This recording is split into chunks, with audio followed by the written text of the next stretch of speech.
Ayan mga kabudi, kumuha na kami ng panggatong. Yung mga nasa gitna nung tinuturno ko, ito yun. Ayan. Ang haba, parang lapis. Ito naman iniipon namin panggatong. May gatong Kaya kami hindi na kami dito gumagamit ng gasol o silane o super kalan. O tapos posporo. Yan lang, ito lang panggatong.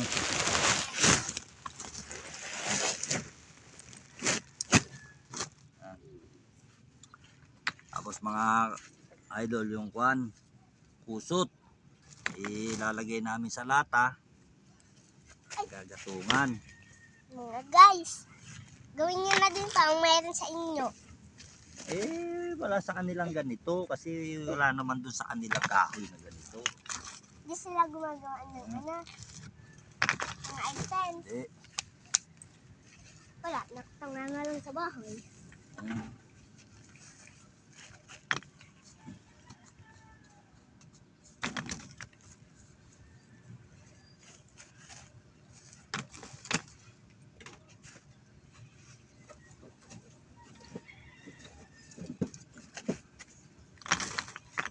Apat-apat.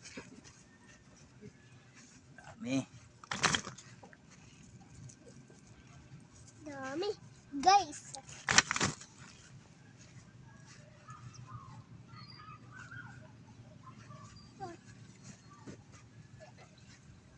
Ito lang. Ito.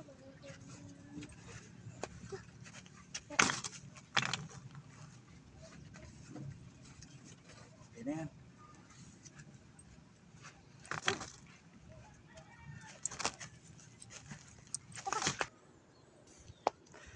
Ang dami.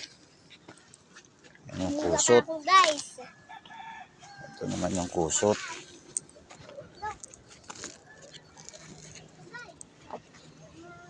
Yan.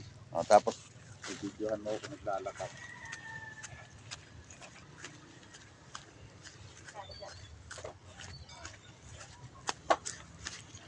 Ano ba yan?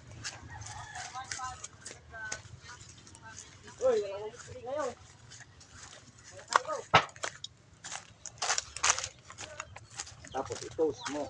Ngayon? Yan, mga idol. Ganito yung proseso niyan. Lagyan ng bote sa gitna. Lagyan ng kusot. Kaya hindi na kami dito gumagamit ng silane, gasol. Siksikin lang mabuti. Siksik lang sa ganon.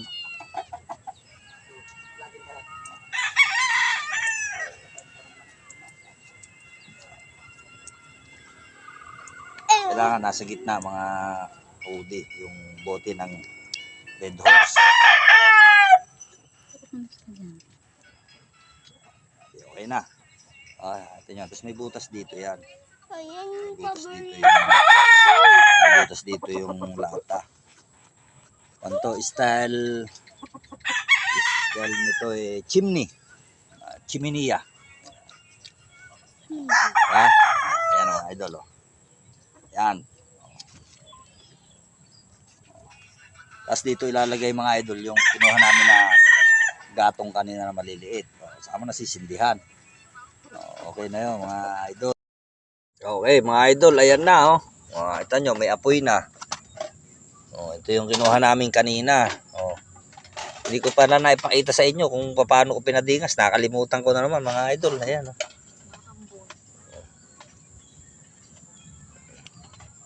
Lagyan ng pampadingas dyan, papel o kung anong pampadingas. Sa asindihan. Ayan na yung apoy niya mga idol. Okay, pirito naman ako ng tilapia. Kaya pinaapuyo ko na yung mga yung lutuan namin. Ayan Okay mga idol. Thank you for watching.